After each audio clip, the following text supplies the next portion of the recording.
তোমরা কি ভাবছো যে মাছের ঝোলের জন্য আলু সিদ্ধ করলাম? না, দেখতে থাকো ভিডিওটা, তাহলেই বুঝতে পারবে। এ দেখো, জ্যান্ত জ্যান্ত চারাপোনা মাছ, এইটাকে এখন রান্না করব। কি দিয়ে সেটা দাঁড়াও, সবই রেখেছি কেটে কুটে দেখাচ্ছি। এখন মোটা মোটা করে কাঁকরোল কেটেছি, এই দিয়ে হবে মাছের ঝোল। আর রয়েছে বিনস, এই যে কাঁকরোল। কাঁকরোল দিয়ে মাছের ঝোল দারুণ লাগে, একবার খেয়ে দেখো। জ্যান্ত মাছের ঝোল, কিন্তু রুই মাছের ঝোলও হতে পারে।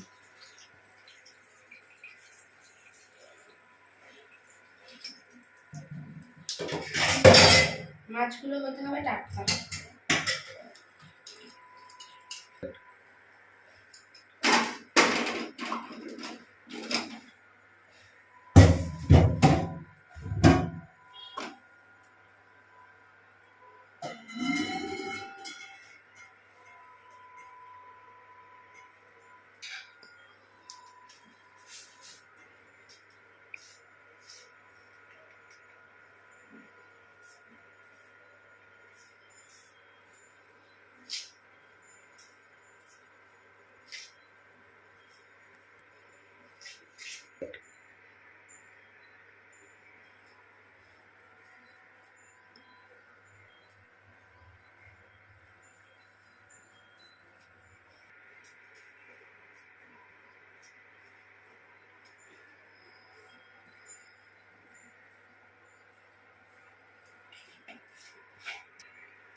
রান্না বান্না করে একটু না পাখার তলায় বসলে কি হয় শান্তি বলো।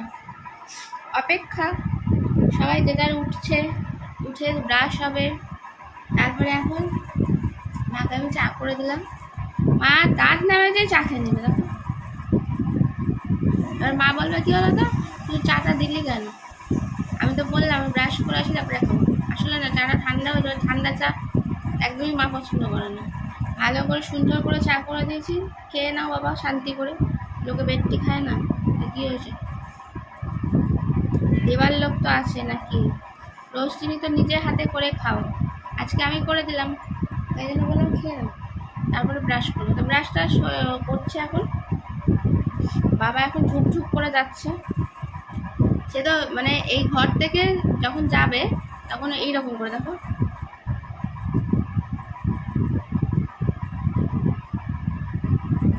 মানে এই স্টেপটা যে একটা পায়ের থেকে আরেকটা পা উঠতে মানে 10 মিনিট, মানে আরেকটা জায়গায় গিয়ে তো পড়ছে 10 মিনিট। তারপর ওখানে আবার কিছুক্ষণ কি ভাবলো, আবার ওখান থেকে যাবে 10 মিনিট, মানে একটা পা স্টেপ ফেলবে আর কি।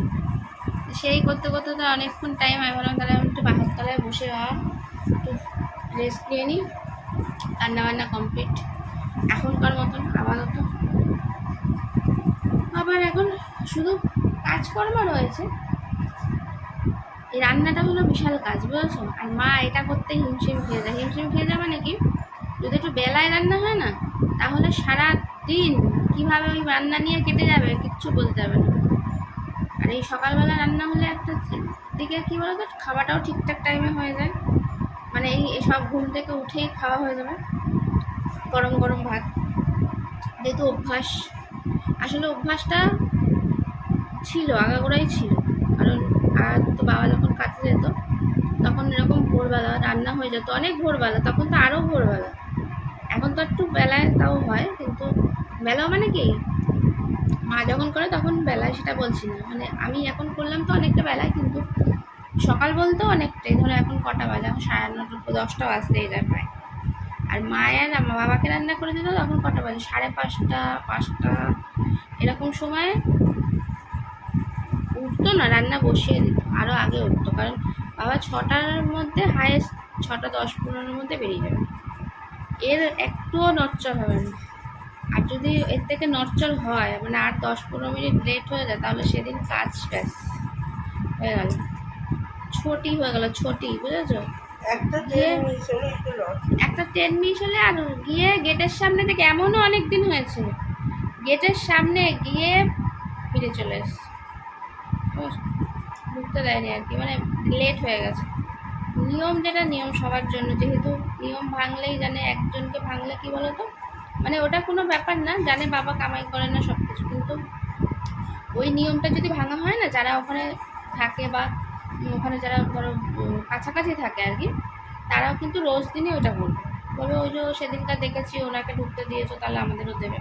তার জন্য বাবা একদম কারখানার সামনে গিয়েও অনেক দিন হয়েছে ফিরে এসছে। যাই হোক, আর কোনো দিন যখন বুঝতো ট্রেন হয়তো এটা মিস হয়ে গেছে, আর এরপরে আর কোনো ট্রেন নেই, অ্যালাউন্স করে ট্রেন নেই, তখন ট্রেনের ওখান থেকেও ফিরে আসে 1 ঘন্টা, যে এরপরে আর গেলে আমি পাবো না, শুধু শুধু কষ্ট করে যাওয়া, তার থেকে বাড়ি চলে যাই বাবা, রিল্যাক্সে থাকবে। সেই হলো কথা। আর ফোনে একদম চার্জ নেই, চলো চার্জ দিই, অনেক বক হলো। বাবা এখন ওই ঝিমঝিম করে যাবে দাঁত মাজতে, ওই 1 ঘন্টা লেগে যাবে। ওই আমাদের খেতে খেতে 11 সাড়ে 11, তোমাদের সঙ্গে অবশ্যই শেয়ার করবো। আর রান্না কী করেছি দেখতে গেছো, খাওয়া দাওয়া করবো। আর এই যখন খাবো তখন লাইভে অবশ্যই আসবো। খাচ্ছি না খাচ্ছি তোমাদের সঙ্গে শেয়ার না করলে হয়? তোমরা অনেক আশা করে বসে থাকো আমি কি খাই না খাই দেখার জন্য।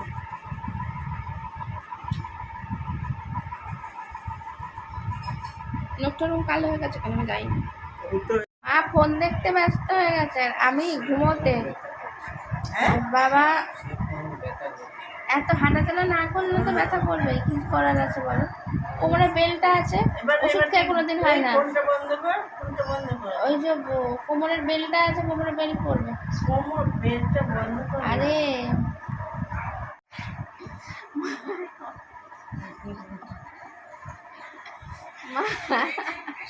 ফোন বন্ধ কর,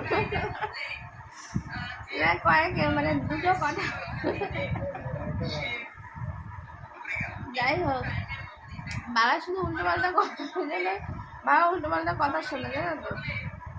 এ কখন থেকে ওখান থেকে দাঁড়িয়ে বলছে কি যে কিরে খাবি না, কিরে খাবি না, কেন বলছো বলো তো? এই ঘুম থেকে উঠেই খাওয়ার জন্য একটু ব্যস্ত হয়ে যায় বলি, কিন্তু যখন আমি এখন খেতে দিতে যাবো তখন বললো কি এইটুকুনি ভাত দেবে। আমি কালকে কি করেছি, থালার মধ্যে সত্যি কথা হাত দেখিয়েছি ওরকম একটুখানি, আমি এই কটা ভাত দেখেছি, দেখে বলছে কি আর দুটো। আমি বলছি দুটো তো ওরকমভাবে তোলা যায় না, আমি 6-7টা দানা ভাতে তুলে ওর মধ্যে দিয়ে দিয়েছি, বুঝলো, দেখছি কি করে। বলছে আমি কি ওই কটা বলেছি, তুমি বলো হাত দেখিয়েছে এইটুকুনি ভাত খাও, তাহলে তুমি কি বুঝবে। আমি বলেছি কিন্তু আমাকে যতটা দেওয়া হবে ততটা চুপচাপ খেয়ে নেবে, কিছু বলবে না, ঘ্যান ঘ্যান প্যান প্যান করবে না, ওই রকম ঘ্যান ঘ্যান প্যান প্যান করবে। ওই জন্যই তো চলো যাই, খাবার বাড়তে হবে। আর তারপরে বাবা এই ওষুধ খাওয়ার জন্য খুব ব্যাগরাবাই করে, জানো, ওষুধ খাবে না, ওষুধ কি ওষুধ খাবো না, নিজের ওষুধ খাবে না আর কি। আর না খেলে 2-4 দিন যদি ওষুধ, আমি অনেক সময় না রেগে মেগে বন্ধ করে দিই, যদি এত ঘ্যান ঘ্যান করে তো থাক 2-4 দিন খাবে না। তারপরে জলের মধ্যে পুকুরে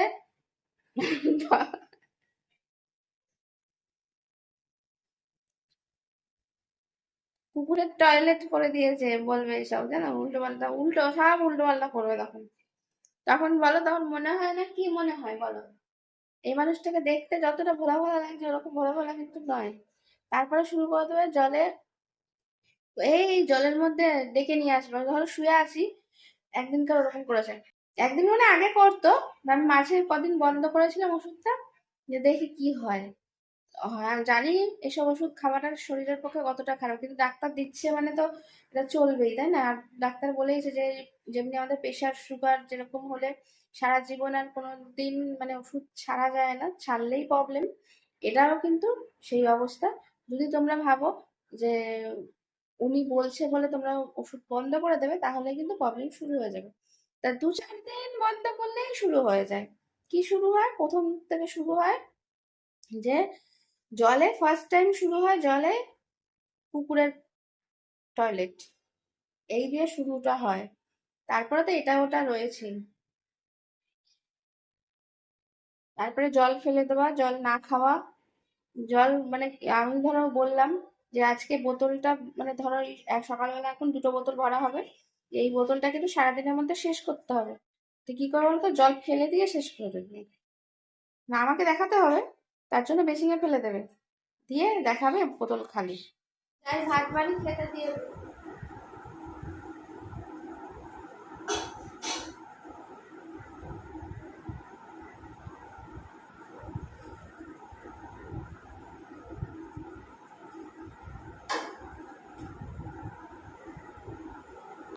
এবার মোদ্দা কথা হলো, আমি তো ভাত বাড়তে গেছি, কিন্তু একটু পরেই দেখো মা গুটি গুটি পায়ে এসে আমার পিছনে দাঁড়াবে।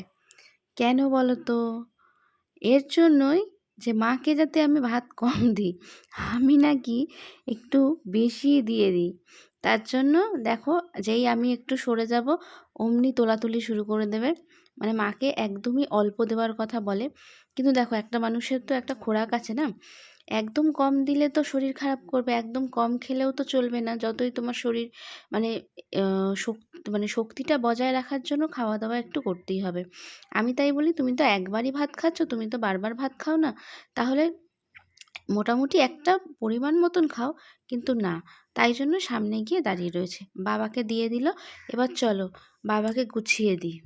আমাকে দিয়ে দিয়েছি, আগে শুক্তো দিয়ে খাবে, তারপরে ঝোল দিয়ে খাবে। এ দেখো আগে থেকে আলু ফ্রেঞ্চ ফ্রাই করেছি, ওটা ভালো লেগেছে, ওটা তুলে তুলে সব খেয়ে নিয়েছে। দেখো এই কটা আমি আটকে রেখেছি, তাই এই যে এখন মাছটা আমি ছাড়িয়ে দেবো, মাছটা তো এরকমভাবে ছাড়িয়ে খেতে পারবে না, তাই জন্য মাছটা ছাড়িয়ে দেবো। কাটা বেছে দিলে তাহলে আর অসুবিধা হবে না, এগুলো ছোট ছোট কাটা, এক হাত দিয়ে বাছাও যাচ্ছে না, তারপর বেছে নি মাছটা। ঝোলটা দিয়ে ভাতটা মাখো। সত্যি রে বাবা, হাত সরাও, হাত সরাও। এগুলো লঙ্কা নয় কিন্তু, এগুলো বিনস। লঙ্কা ভাবে এ করে দিন। দুটো রাখি, এগুলো এমনি এমনি খাবে।